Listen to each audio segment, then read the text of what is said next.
I've been reading, following all your stories, reading about your Yeah. life.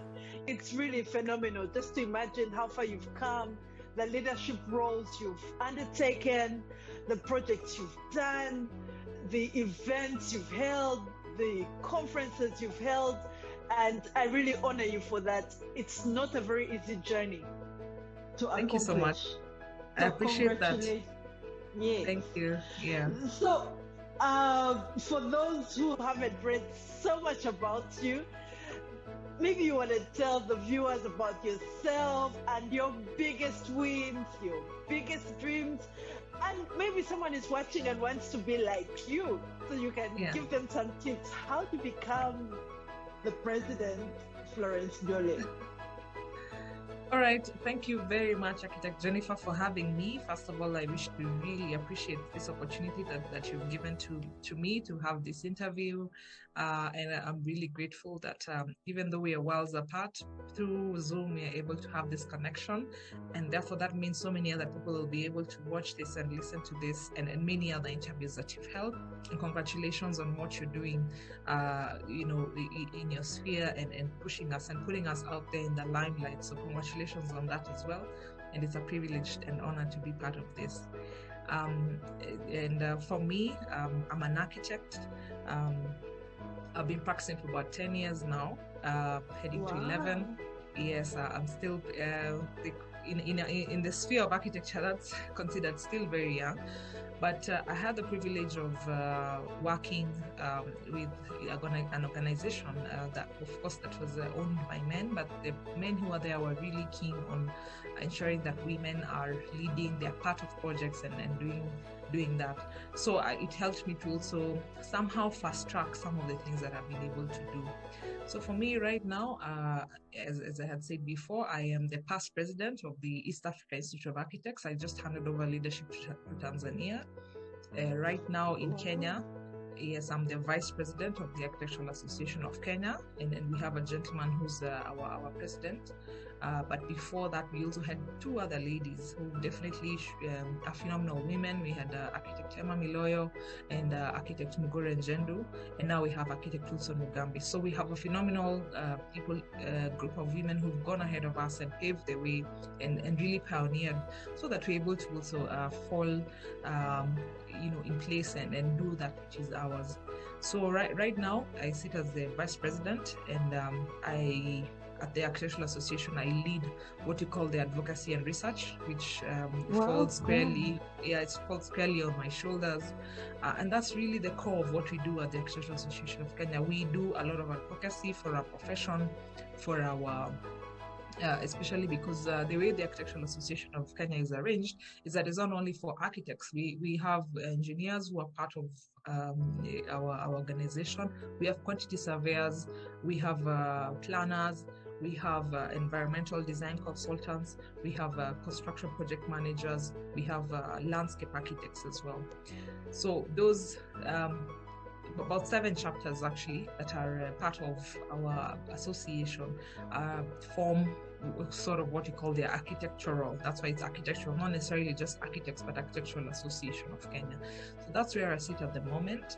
I've been privileged over the years to serve in the architects chapter specifically, and where I started, that's where I started off my leadership as a council member, and then I became the vice chairperson and then the chairperson. Then from that chairperson, then what we do is that all the 7 chapters, then we have a governing council where now we have the president, vice president, and the other executive committee officials who sit there. So it's fantastic, and it's a wonderful place to be. And I can consider that to be my, a win. Somebody somewhere saw me and pulled me out of a crowd and said, I think you'd make a really good leader. And it happened to be another woman who at that time was architect Emma Miloyo.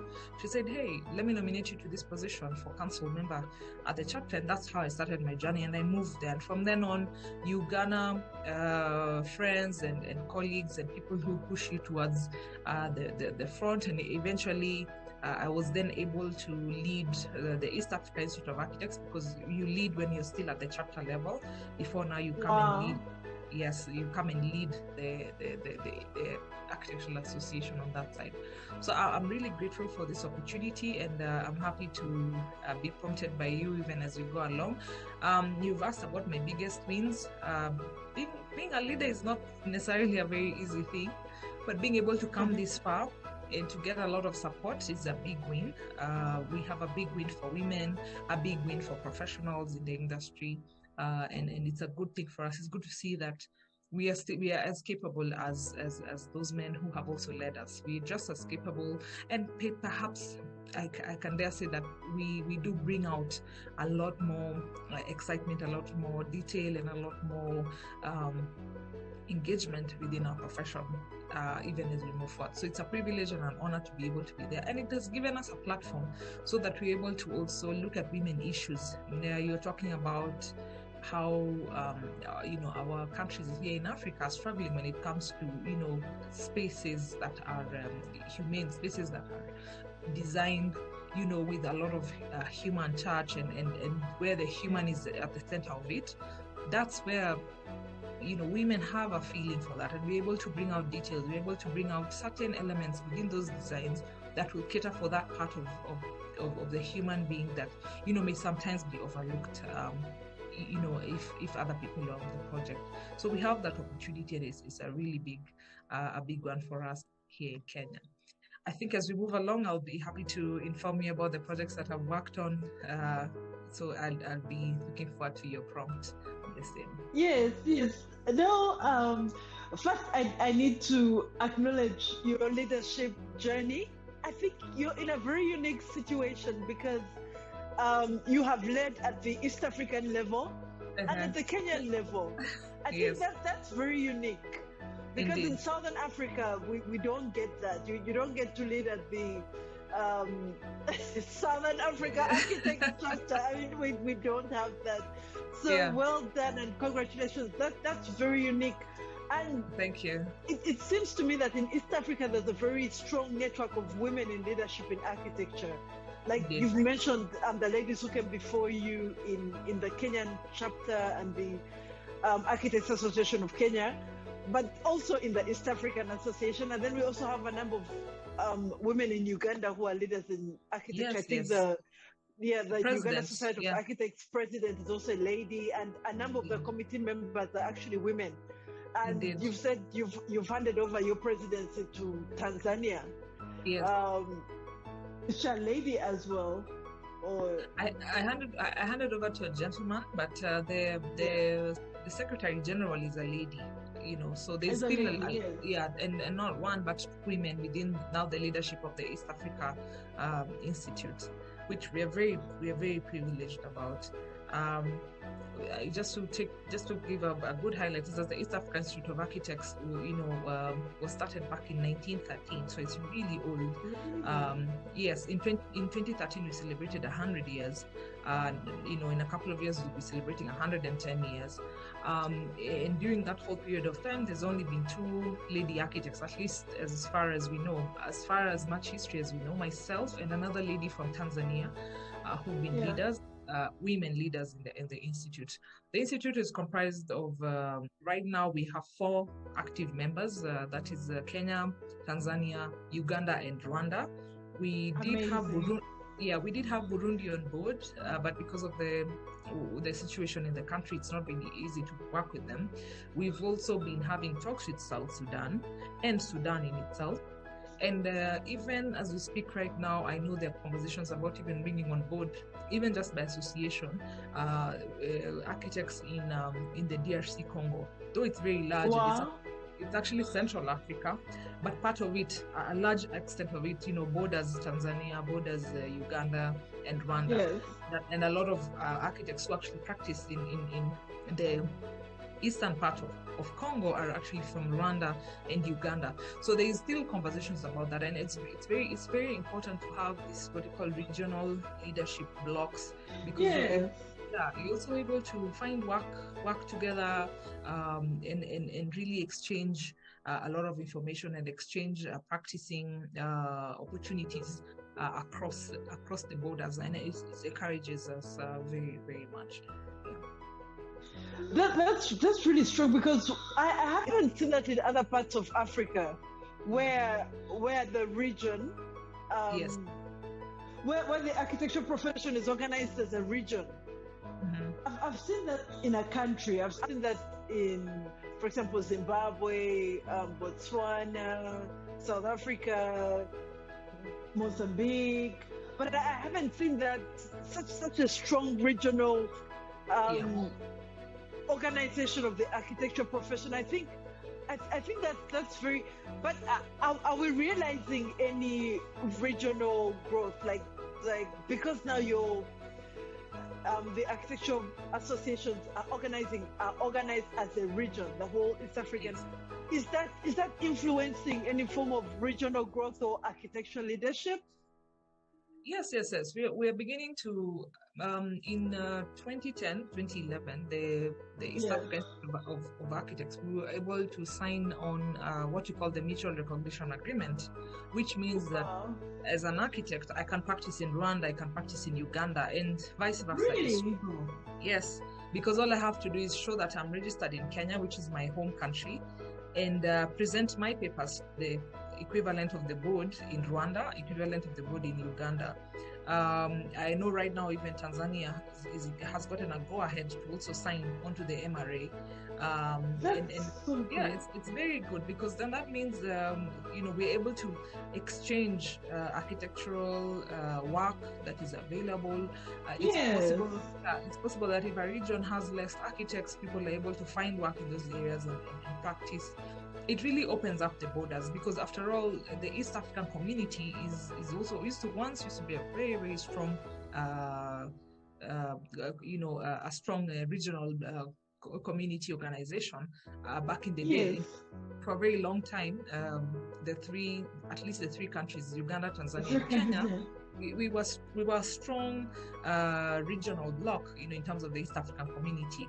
And there's a lot of that going on. Right now, I know there are even more talks with regards to trading services, in the sense that maybe even contractors might be able to open up to those regions and improve, trade amongst the countries, so that because not all economies, operate the same way. Some are higher, some are lower. So we're able to borrow each other's either expertise or trade, exports and imports, and so on and so forth. So in the same way now, architecture as a profession can now be exported without a lot of too many bureaucratic engagement between the countries. So that's a big thing that we've been able to realize. We also have a very strong leadership in terms of education. We run two boards. One is on education, which is very keen. It brings together all the educational institutions that are teaching architecture within the region. Students compete, they travel together, and you can imagine that is where honing the skills of these students starts. When they get an opportunity to go to another country and see what is happening and meet other professionals, meet other students. We also have a practice and ethics, whereby the practice and ethics board, they are able to also work together. For instance, if people are sitting exams, say in Uganda, an observer from Tanzania can go and observe those exams. If people are having exams in Kenya, an observer from Rwanda can come and observe the exams, and just create that regional cooperation. Because whereas we are in one region anyway, our practices are very similar. So it's also to open up the borders and create those opportunities and exchanges that would otherwise not be there. So we are very privileged that we have the Institute, and from the Institute, then now, of course, we go to the African Union of Architects, which we all know is the cover for the Africa region at the end of it all. So a lot of leaders actually from the region end up leading the AU because of that. They already understand these intergovernmental issues. That's amazing. Yes. I must say then the East African region is ahead of most African regions because you don't get that. So it means East Africa is ready to bid for work. For instance, if there's a project, let's say the rejuvenation of Nairobi, it means any architect in East Africa can come together and bid for that. Exactly. that's exactly what you're talking about, that anyone, as long as your country is part of the mutual recognition agreement, you are able to find work in their next country. Yeah. So it means an architect from Tanzania can work in Kenya without saying, where's your architectural license? You can do that. Yes. Right now, for the case of Tanzania, because they had not signed on, but they now have a go-ahead to sign on. So we hope in the next few months, they'll actually now be part of the MRA and we'll be able to do that. So either an architect from Tanzania can come and work in Kenya, or one from Kenya go and work in Tanzania. Not only that, they can work in Uganda and Rwanda. And if God willing, we get back our brothers from Burundi, and then also South Sudan and maybe Sudan, maybe even sometimes Ethiopia, because it's really a regional, around the Horn of Africa type of thing. We'll even have more opportunities for that, because there are regions that are lagging behind in terms of expertise for architecture. So that exportation of services, in this case architectural services, will be very useful to bring the region to competing levels of what you call international and world-class repute going forward. Yeah. But that's really divine, because it means that you can, for example, in academia, lecturers can teach cross. You can teach in Rwanda, architecture. You can teach in Rwanda, Uganda, Tanzania, Southern Sudan, if everything's okay, and Kenya, without requiring a special license. Exactly. And it also means that if one country is strong at something, for instance, maybe green architecture, sustainability, and all that, it means you can actually share expertise. Yes. Absolutely. I think that's phenomenal. Have you seen any architects take advantage of this opportunity? Because we find that sometimes a lot of architects flying in from around the world to do work in African countries. Do you find that this regional cooperation is beginning to protect the work of architects in East Africa? Have you seen some progress towards that? Yes, we have our challenges. Of course, not every good thing that you're trying to do has we get our way around. We do know that there's an influx of foreigners in our country, especially from Europe and Far East Asia, who've come. But in this particular instance, we tend to see that they are coming because they have the funding. So what we try to do is that they must partner with local architects. They cannot do any work unless a local architect is involved, and that local architect should take the lion's share of the consultancy work as much as possible. That of course then that goes beyond the conversations that we're having just as architects, because it's not only us. Yes. We know there are many other professions where people are struggling, but we've seen that proliferation of foreign professionals in our region, and it is the onus of say the institute to say that locals should be able to be involved. We know that they're coming maybe because of funding. They're also coming maybe because their expertise. They'd be able to maybe do some technology transfer and so on and so forth. But at the end of the day, we are as good as, as a Kenyan architect, I should be able to practice anywhere really. Exactly. So because it's very difficult for me to go maybe and work in the UK or London. But if the architects from the other side come here, then we need to protect our boundaries and make sure that they must work with the local architect. That local architect should be as good as even the one who's coming from London. And even if they're bringing in new expertise, let's say for instance some form of technology that maybe is still new to the region, then the more reason why locals should be part of it, so that they actually encourage what we call technology transfer and even knowledge transfer, and then leave even when we have many more people who now have that expertise which they brought on board. So there's still a lot to be done. I'll not tell you that it's a walk in the park. The work is a lot, It's now Tanzania's turn to see what they can do, but we work as a region. We have meetings every so often. So in those meetings, those are some of the things that we talk about. We also have a board, the Board of Practice and Ethics, that really looks into those things quite keenly. About 6 months ago, we actually had a webinar that was absolutely engaging, a regional webinar. That time we were still under lockdown, and we're able to flesh out these issues of regional protection of work for architects and making sure that we as architects continue to remain at the apex of architectural practice, not allowing other people to come in and do the same. So these are some of the things that when you're stronger together, and let's say the East Africa community says, then we must protect the work for locals, then it becomes a very easy thing to implement even in our respective countries, such as Kenya. This is really, really, should I say, good news for the continent. Yes. I think the continent needs to know more about what the East African region has done.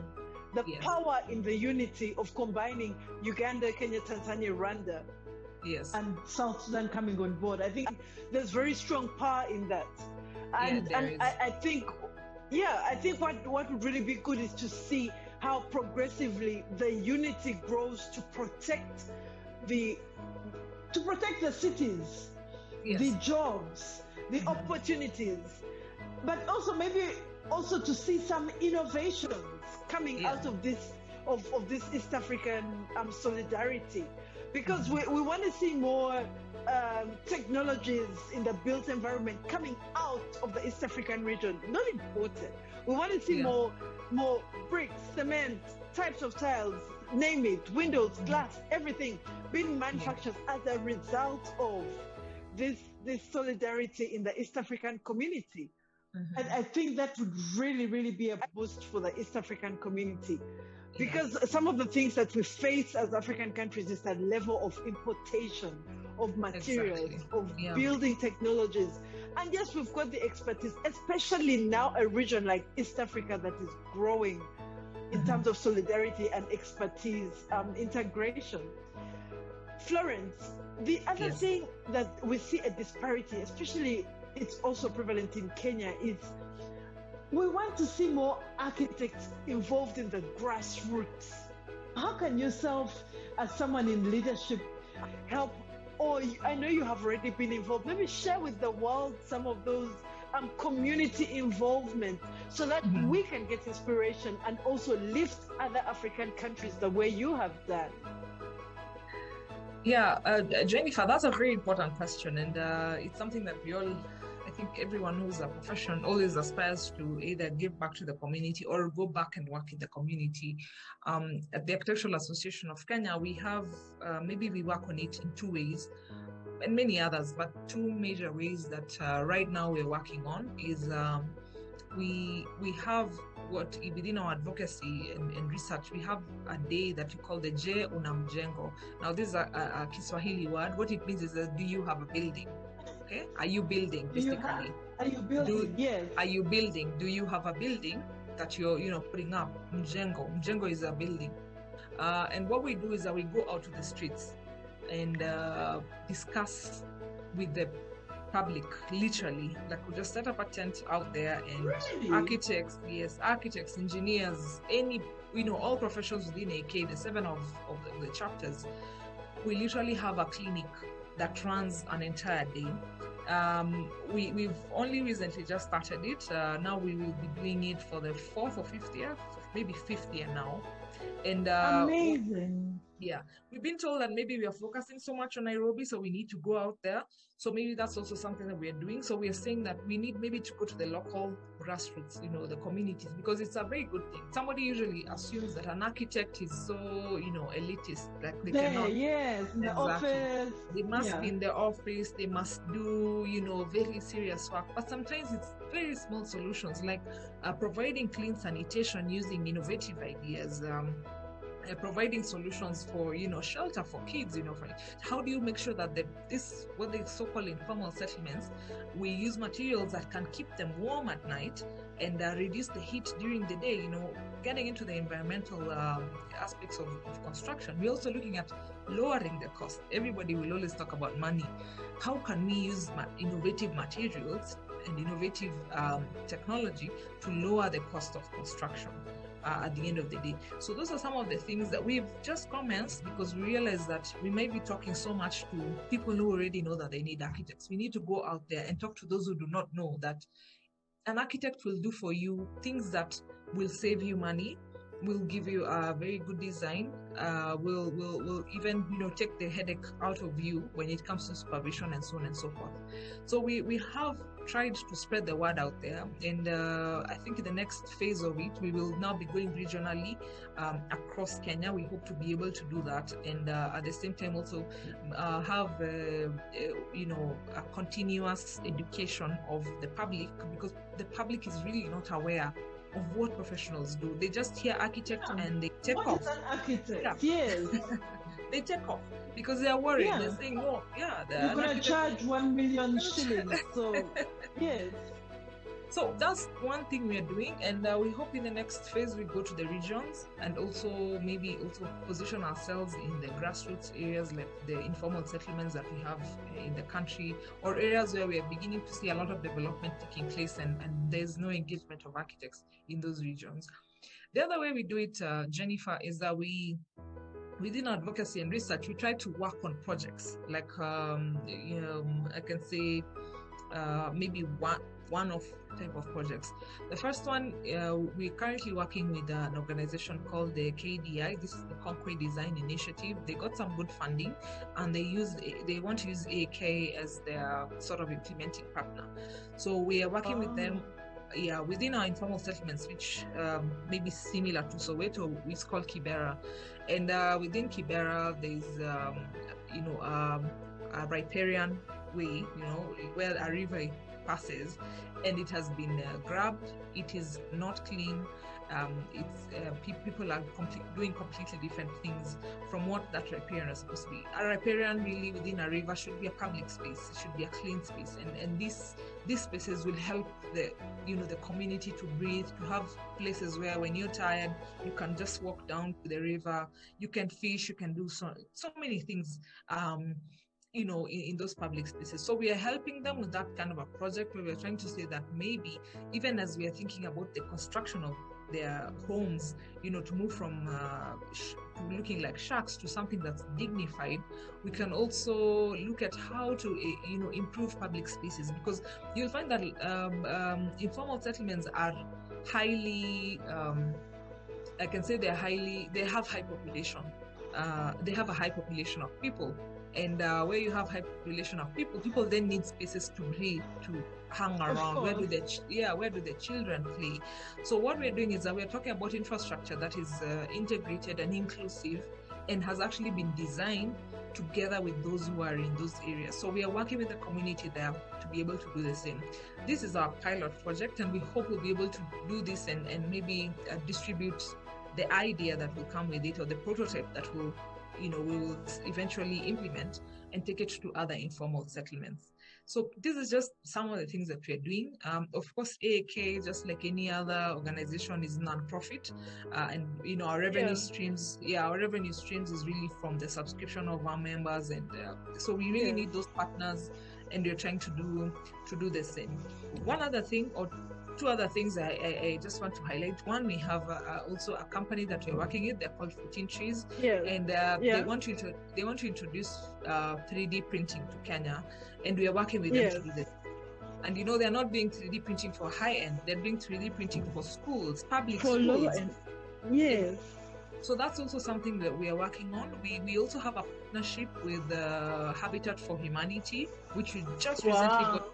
Yeah, and we're trying to also work with them to do a research on what COVID came. We had been building in a certain way, and then COVID came, and now we have to really rethink of how we need to build post-COVID.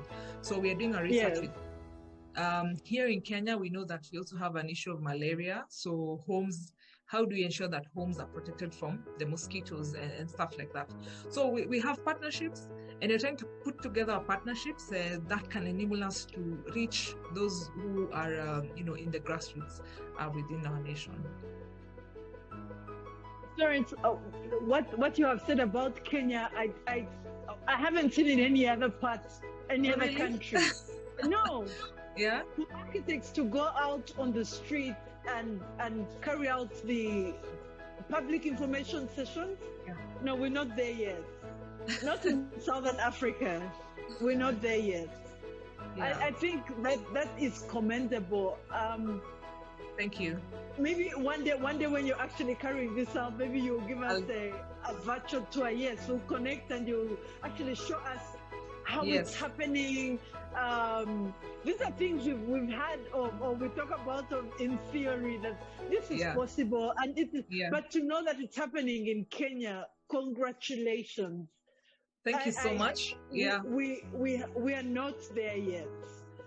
We are on radio, we are on TV, but we are not yet sitting in the city with a tent to carry out public information sessions. No, we're not there yet, and congratulations on that. Thank you. And let me say that it came about when we had our first lady president, Architect Emma. When she came in is when now we started going to the streets. Yeah. So there is also that the ladies touch to it all. must have been a ladies' initiative to care so much about the community. Yes. This has really blown my mind, just to see the level at which the Kenyan architects are actually so connected to the community.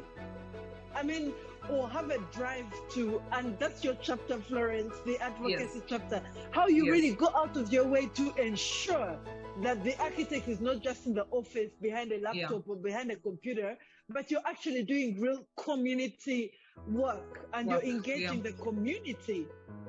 I think that's extremely commendable, and well done to you and your team and the whole of the leadership. That's very, very commendable of the Architect Association in Kenya. Thank you very much. We are in good leadership under the good leadership of our president, Architect Wilson, at this point. Yeah. Yes.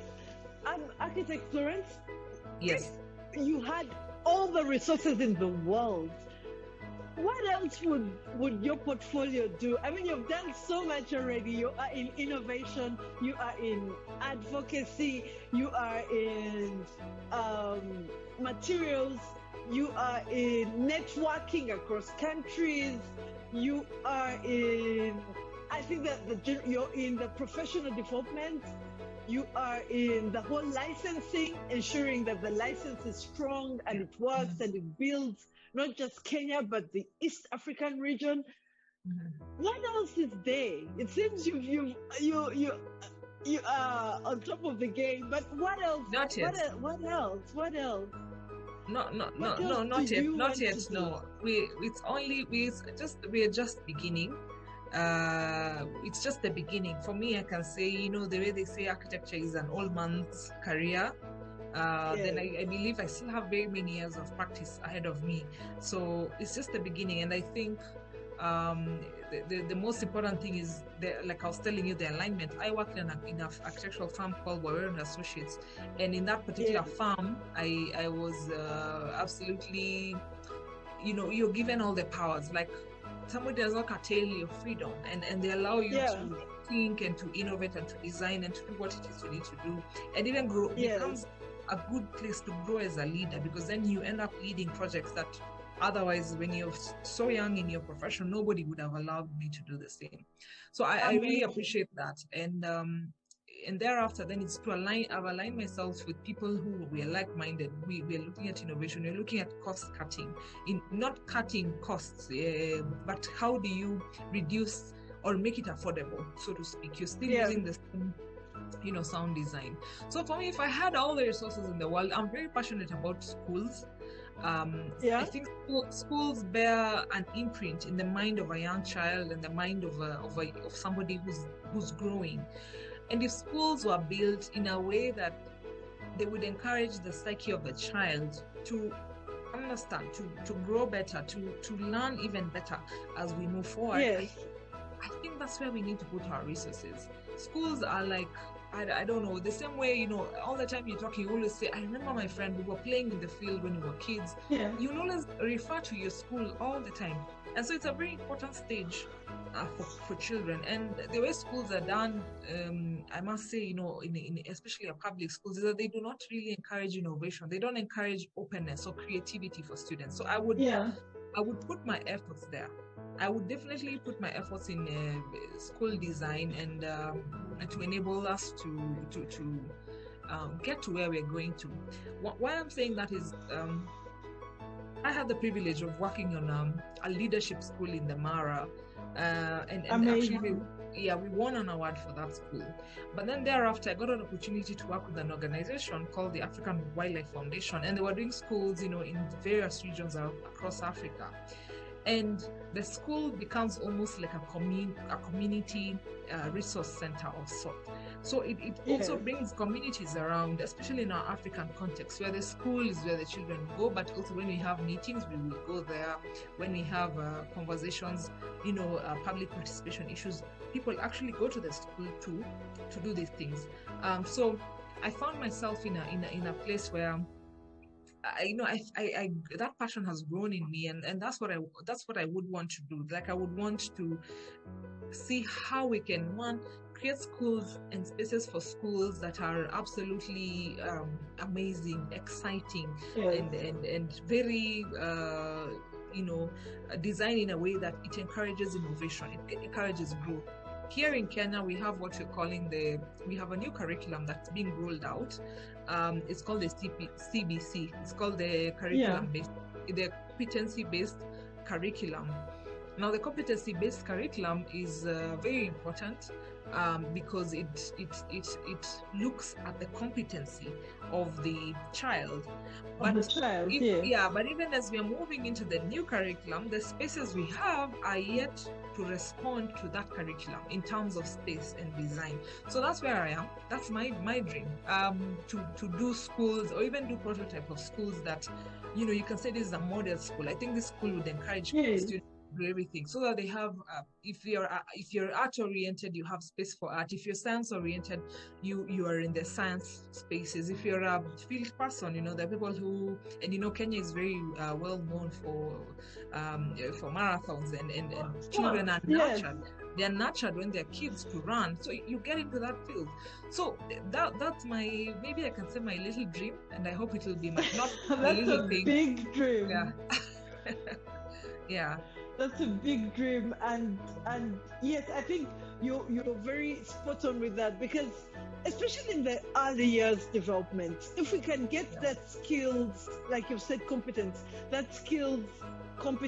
polished right from a young age, so a child is actually groomed according to talent, according to skills, like to shine in that particular area. Like you said, sports, everybody knows the Kenyan runners for their sports. So to polish someone from that level, I think that's extremely noble. And well done, and congratulations, past president, current vice president. You've really blown my mind, especially when it comes to the level of development that has happened in the East Africa. Really blown my mind, especially when it comes to the level of development that has happened in the East African region.